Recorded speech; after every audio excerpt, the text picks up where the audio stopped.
මම විපත්ති මැද හැසිරෙම් නමුත් ඔබ මා ප්‍රාණවත් කරන සේක. ගීතාවලිය 138 වෙනි පරිච්ඡේදයේ 7 වෙනි පදය. මගේ සහෝදර සහෝදරිය ජේසුස් ක්‍රිස්තුස් වහන්සේව නැත්නම් දෙවියන් වහන්සේ විශ්වාස කරන ඔබ මම වගේ වාසනාවන්ත මිනිස්සු මේ ලෝකේ නෑ. මම ඒක කියන්නේ සැබවින්ම මිනිසුන් දහස් ගණනක් ආශ්‍රය කරලා කතා කරලා උන්ගේ කරදර දුක සැප වේදනා බෙදා ගන්න දෙවියන් වහන්සේගේ මිනිසෙක් නැත්නම් දේවගැතුවරයෙක් විදිහට මම ජීවිතේ දකින්න විදිහක් තියෙනවා, දකින්න දෙයක් තියෙනවා. ඒ තමයි ඔබ විපත්ති මැද උන්වහන්සේ කැමති ඔබ ශක්තිමත් කෙනෙක් වෙනවද මේ පොළවේ. අත්දැකීම් වලින් මුහුණ දීලා, ප්‍රශ්න වලට මුහුණ දීලා, අභියෝග වලට මුහුණ දීලා ජීවිතේ යම්කිසි ශක්තිමත් බලවත් මිනිසෙක් බවට ඔබ පත් වෙනවට දෙවියන් වහන්සේ කැමතියි. නමුත් ඔබ දන්නවද පොඩි ප්‍රශ්නයක් තියෙනවා. ඒ තමයි දෙවියන් වහන්සේ කියන කෙනා කැමති ඔබ බලවත් මිනිසෙක් බවට මේ පොළවේ පත් වෙනවට.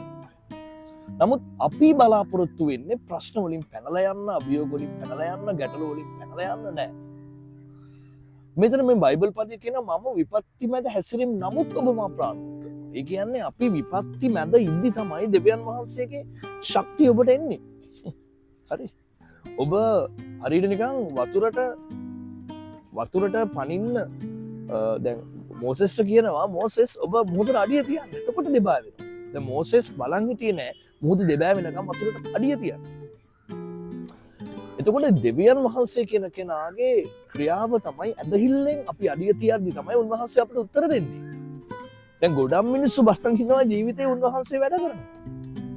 උන්වහන්සේ වැඩ ඔබ වැඩ කරනකම් දෙවියන් වහන්සේ බලන් ඉන්නවා. ඉතින් ඒ නිසා ගොඩක් මිනිස්සුන්ගේ ජීවිත හැමදාම එකම තැන. ඇදහිල්ල කතා කරන එකයි ඇදහිල්ලෙන් වැඩ කරන එකයි දෙක. ගොඩක් මිනිස්සු ඇදහිල්ලෙන් ගොඩාක් ලොකුවට කතා කරනවා.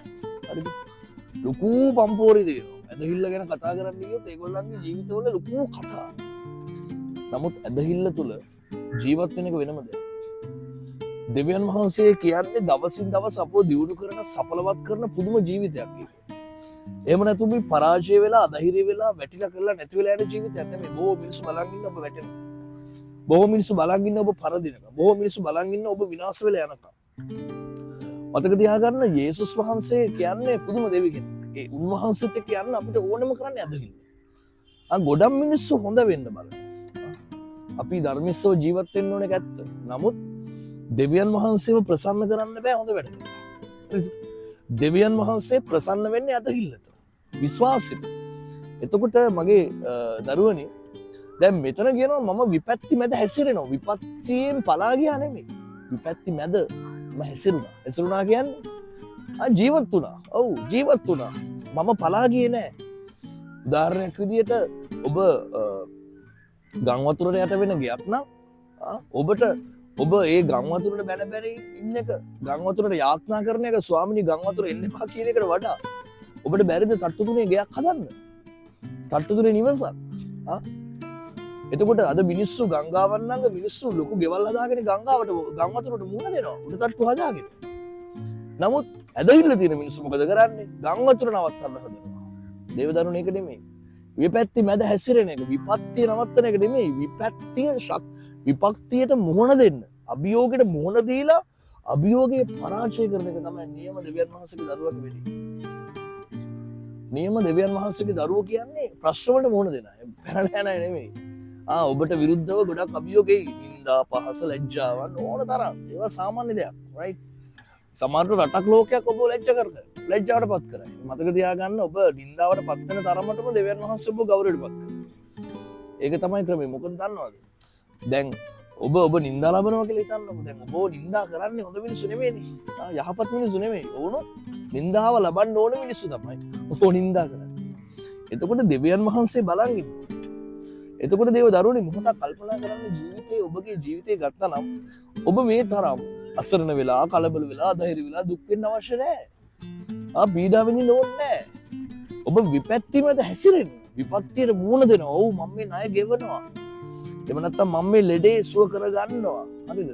එහෙම නැත්නම් මම මේ තනිකම ගොඩක් වෙලාවට ජීවිතේ තනියම මුහුණ දෙන ප්‍රශ්න වලට මුහුණ දෙන මිනිස්සු ඉන්නවා. මම කොහොම හරි මේ තනිකමට මුහුණ දෙනවා, මේ අභියෝගයට මුහුණ දෙනවා, මේ ගැටලුවට මුහුණ දෙනවා, මම මේ ප්‍රශ්නේ විසඳනවා. අන්න එහෙම ධෛර්යමත් ජීවිතයකට ඇතුල් වෙන්න ඕනේ. ඔබ දන්නවද? එන්න ඒ ජීවිතය තමයි යේසු ඔබගෙන් බලාපොරොත්තු වෙන්නේ. අන්න ඒ ජීවිතය තමයි දෙවියන් වහන්සේ ඔබගෙන් ඉල්ලන්නේ.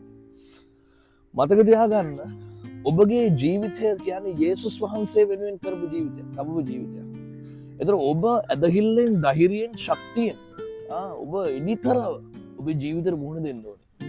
යේසුස් වහන්සේ ඔබට ආදරේ, යේසුස් වහන්සේ ඔබට ප්‍රේම කරනවා. මගේ ආදරණීය දුවේ පුතේ හැම වෙලාවකම ප්‍රශ්න මැද හැසිරෙන්න. බයිබලයේ කියනවා එසාය 41:10. ඔබ බය නොවන්න මම නුඹත් එක්ක ඉන්නවා. එසාය පොතේ කියනවා ඔබ ගිනි මැදින් යන විට මම නුඹත් එක්ක ඉන්නවා. ජල මැදින් යන විට මම ඉන්නවා. ප්‍රශ්න මැදින් අපි යද්දි තමයි දෙවියන් වහන්සේ උදව් කරන්නේ. ඔබට හිතේ ඔබට ශක්තිය නැහැ, ධෛර්යය නැහැ, බලය නැහැ. ධෛර්යය නැහැ. උදව් කරන්න කෙනෙක් නැහැ, ශක්තිමත් නැහැ. දෙවියන් වහන්සේ කියන්නේ පුදුම කෙනෙක්. හරිද? අපි මිනිස්සු දුර්වල මිනිස්සු අපේ දේවස්ථානට එනවා. දුබල වෙනවා, දුර්වල වෙනවා. හැබැයි අපි යාඥා කරනවා මහා ලොකු මිනිස්සුත් එක්ක ඔහුගේ සටන උන් ජය ගන්නවා. ඉතින් ඒ නිසා ජේසුස් වහන්සේ වගේ කෙනෙක් මේ ලෝකේ නැහැ. තව දෙවි කෙනෙක් එහෙම නැහැ දරුවනේ. එහෙම නැහැ. ඒ නිසා මේ ලස්සන උදෑසන ඔබට ධෛර්යය ගේන්න කැමති. ප්‍රශ්න වලින් පැනලා යන්න එපා. අභියෝග වලින් පැනලා යන්න එපා. හරිද? ඔයාට කවුරුත් නැති වෙන්න පුළුවන්. ඔයාගේ ළඟින් ඉන්න යාළුවා අවතාරයි. හරිද? ඔයාගේ සහෝදරයෝ අවතාරයි. හරිද? මෙහෙමයි සල්ලි තියෙද්දි ගෞරවය තියෙද්දි මිනිස්සු ළඟ ඉන්නවා.